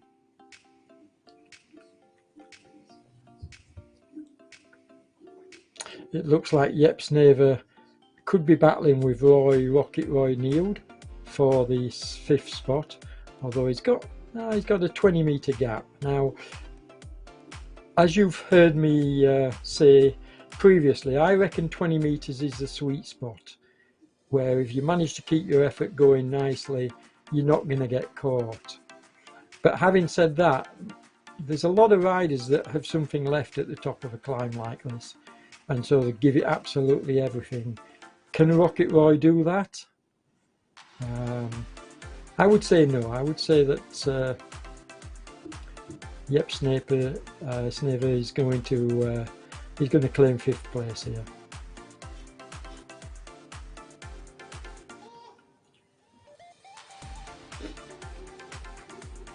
So 6 left in the pain room.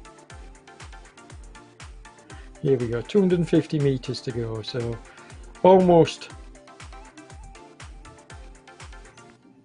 at the finish, and he's even pulled out his gap, look, so he can cruise in now, nice and steady.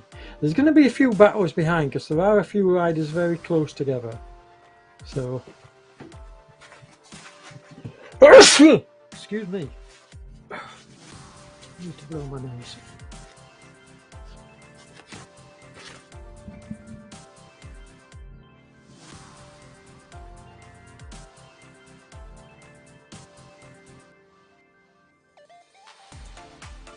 Okay, so John Stevens, who was riding really well in the mid part of this tour, well, still riding well, but fallen away a little bit. But this is a good ride. Well done, John. Peter Buck-Vavel, and Janssen's just going to get him on the line. So 9th place for Peter, 8th for Janssen's. And this is Shapers. Now Shapers is in 3rd overall. He managed to, from when I called him out earlier, he has managed to claw his way up the standings a little bit. So he's finished 10th. I don't know where that's going to leave him on the overall though. I suspect he might have lost a little bit of time today. We shall see. I mean, look at the time gaps. You're looking at 2 minutes to 3rd, as I said, and then 4 minutes to 4th.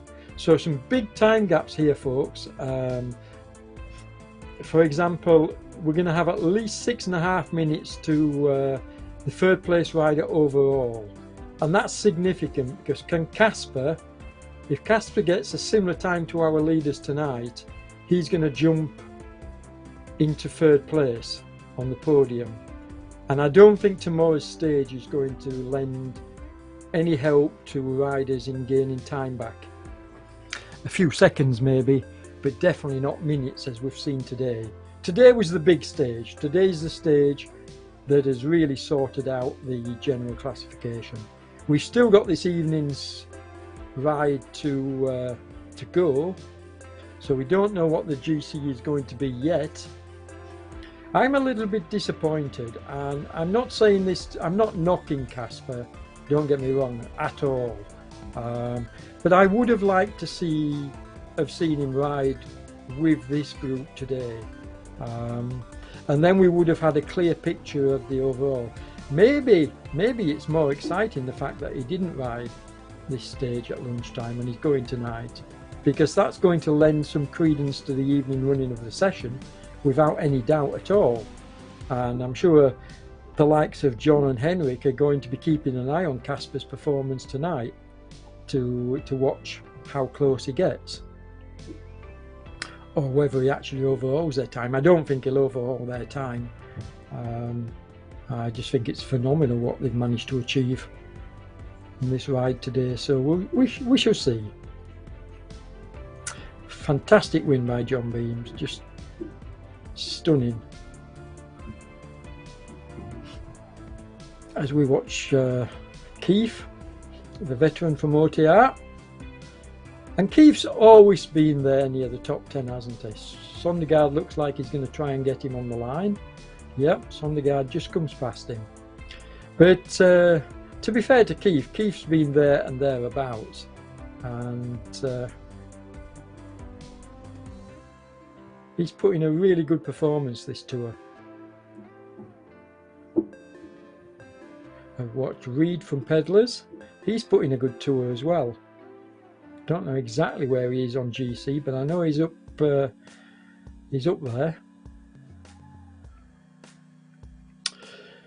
And then Daniel Neugebauer, he'll be glad.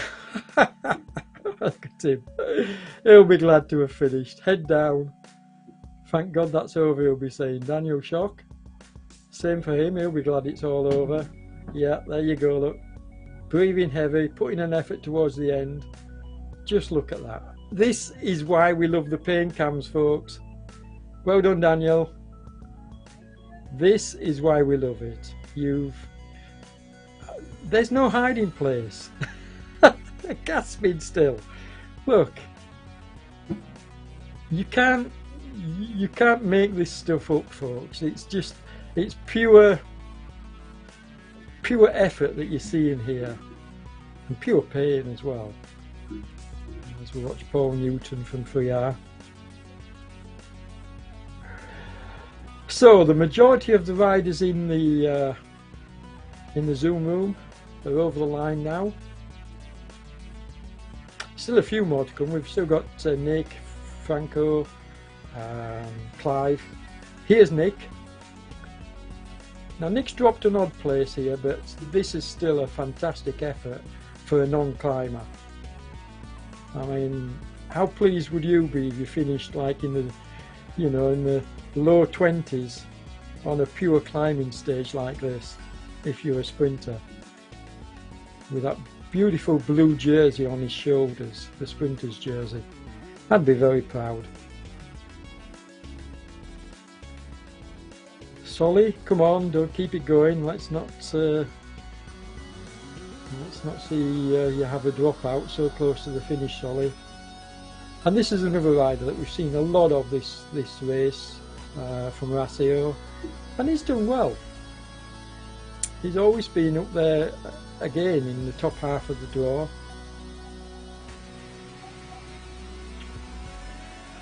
It's nice to watch these riders a bit lower down the field putting in good performances, because it's not always about, I mean, what more can I say about Nick? But it's not always about the riders that finish at the front, although for me today's stage was just absolutely phenomenal. One of the best stages I've ever commentated on. In terms of the quality of racing and the effort that the riders put in, you only have to go back. And for those of you that can do so, when this stage is finished, yes, well done Nick, well done mate, look at the pain and effort there. When this stage is finished, go back and watch this video again and just look at the pain of the riders upon finishing. And that tells you everything. That tells you how much effort they've put into this. Because it's brutal. It's been brutal and it's been fantastic to watch. Very exciting. And here's Franco coming in. Good ride, sir.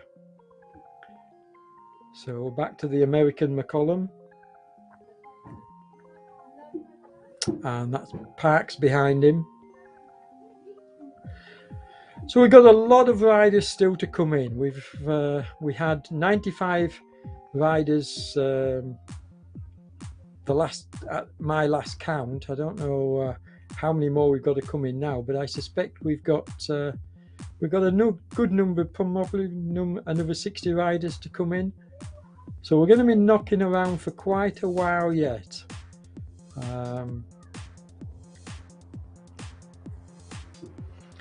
And what we usually do while we're watching the riders a bit further down the field coming in, we're not going to switch now because there's too many riders close to the finish, but as we get down further the field and we've got more or bigger time gaps to riders coming into the finish, we will pull up tomorrow's stage for you, and we will also do what Damon's doing here, and that's show you the overall.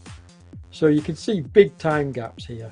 I mean, between first and 11th you got 7.5 minutes, so that's huge, and that's why I said this would be the stage that decided the overall, without a doubt. Matthias Fishback says congratulations to John Beam, and I echo that. Superb. Christoph Contant says well done to them both. I mean, Henrik put in a fantastic ride. Stuart Little. Scott David Money says go Stuart Little.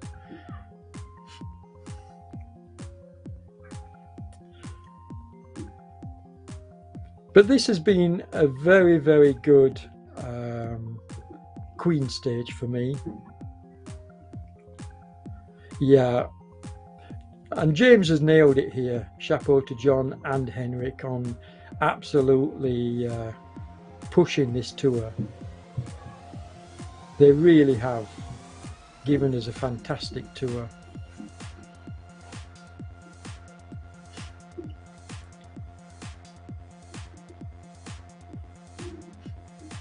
Yeah, and the two Daniels, Daniel Schock and Daniel Neugebauer,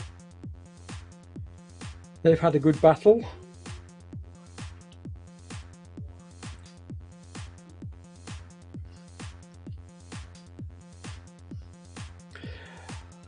And here you can see Greg Barnett on screen. Now he'll be looking forward to tomorrow's stage, I imagine, if he can recover his legs, because tomorrow's stage will suit him more. This stage, Greg's a bigger rider.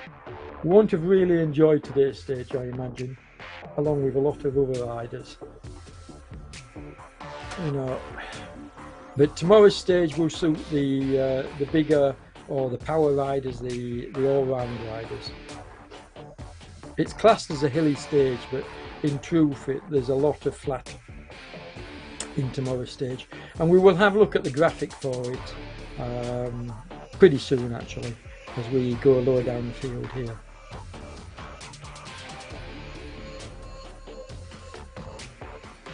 But some stunning performances here from everybody. I mean, like I say, I take my hat off to all the riders that finish this stage.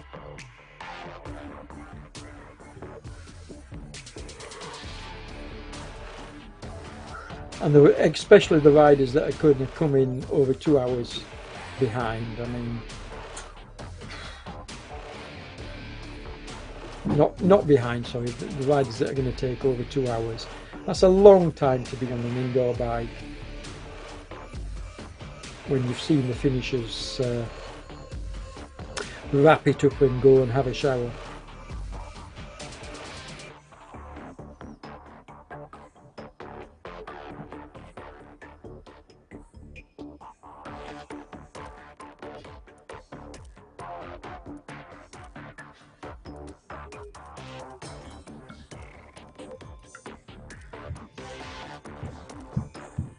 So we're almost at the 30 riders into the finish mark, but as I say, we've got a lot more to go.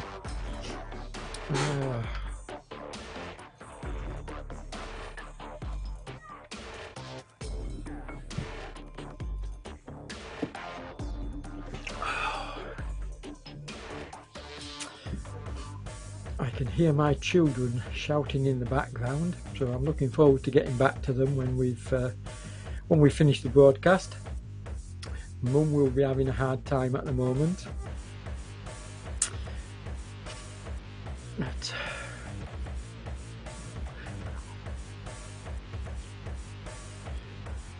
Richard Dowling.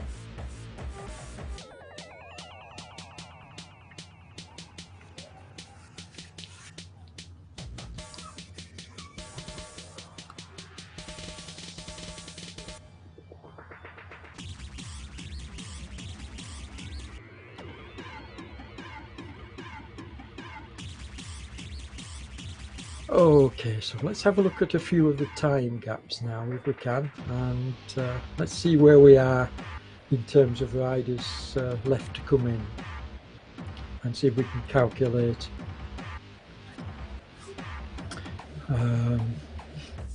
how far behind the riders at the back end of the tour are doing. I'm very gumped up, so Okay, so Damon's just telling me we're going to have to wrap this up on the hour because we have the Echelon Pro Series in 2 hours time. So I'm sorry folks, but we're not going to be able to stay with this to the end. So I'll wait for Damon to give me the nod.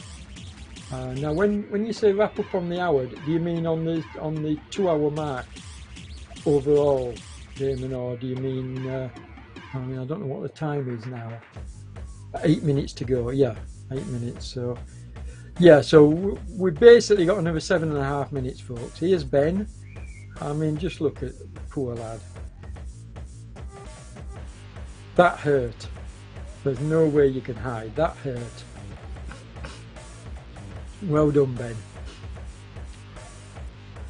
As we're watching a few riders now very close together coming into the finish, so we didn't catch them all going over the line.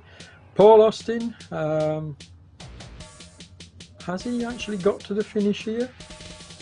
It looks like he stopped just before the line. I don't know whether this is a glitch in the software or whether he has actually crossed the line here. It looks like he hasn't. We'll soon know because we'll see Murtaugh here. And if Murtaugh goes past him, and it looks like he's going to do, then it means that Austin for some reason has stopped before the line, which is not a good sign, sadly. We'll watch Murtaugh from 3R going in. Don't know what's the problem with Austin. This is Chris O'Hearn. It's nice to see Chris racing in one of the stages. Sonderby coming in. But I'm really hoping that that Austin can get over the finish line. Don't know what the issue is. Yeah, let's pull the map up, Damon, and show folks tomorrow's stage, because this is not really going to have any effect on the overall. It's called a hilly stage, but you can clearly see the first part of the route in particular is rolling. That's going to suit the bigger power riders. Then you drop down there to the coastline, and then yes, you've got a very steep climb up to the finish, but it is only short. So I don't think tomorrow is going to see large time gaps like we've seen today. Definitely not. Or even, you know, I think you're only going to be looking at seconds between the top 20 riders. So no overall change in the tour tomorrow. The sprinter stage could be interesting because there's bonus points on offer.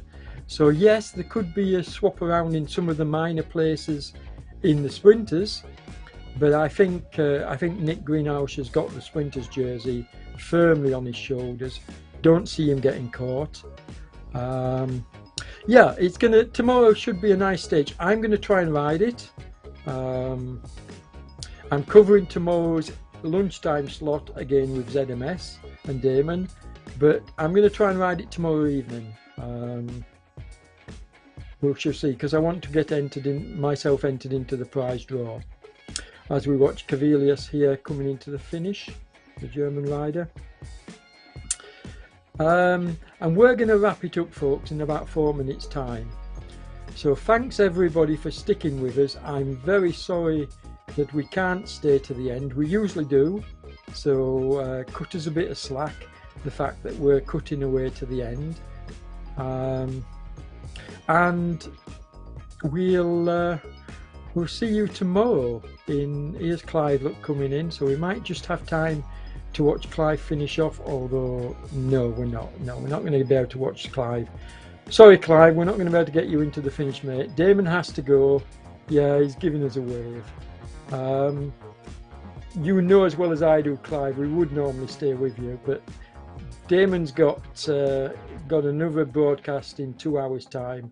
I've got to really get back to my family. I mean, I've spent the majority of the day here in the attic, So yeah, but very well done all the riders. I don't know if you can do so, Damon. Can we just, before we leave, can we show the riders right at the very back of the field? Let's see who our Lantern Rouges are. I'd like to see how Annie's doing. So if after we've watched these two coming over the line, we can just cut back to the tail end, that would probably be nice to see. Here we go. So we're looking at the tail end of the race here, folks, and we've got Liendo here. He's currently Lantern Rouge, and you can see this lad has got 14 kilometers to go. So we'd be around an awful long time waiting for Liendo to come in. And that's no disrespect to Liendo or Stephen here, who's got 9.6 kilometers to go.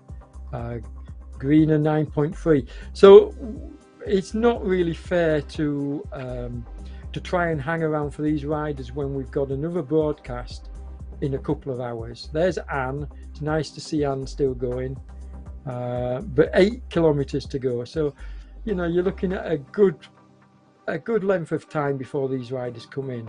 I hope they all manage to keep it going. That would be lovely if they can. We're giving them a bit of a shout out here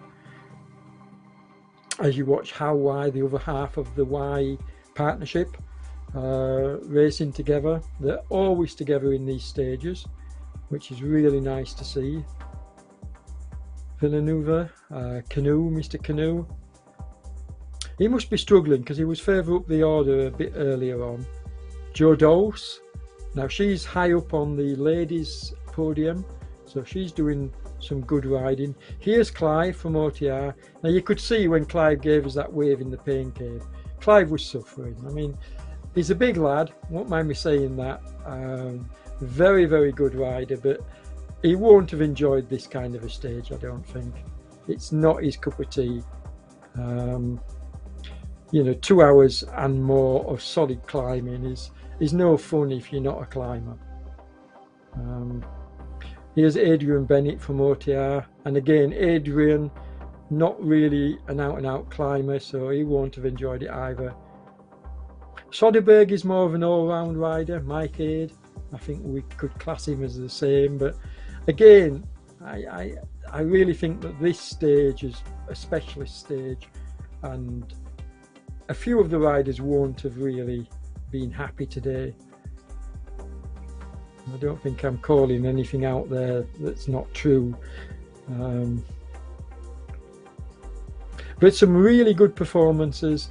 Top marks to Henrik and John.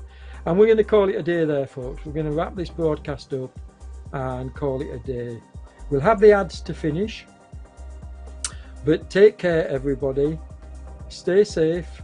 And we will see you tomorrow at lunchtime for the next ZMS broadcast by myself.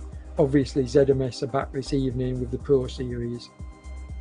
So that's it, as we watch Newnham coming over the line. He's going to be the last rider, and I'll say bye for now.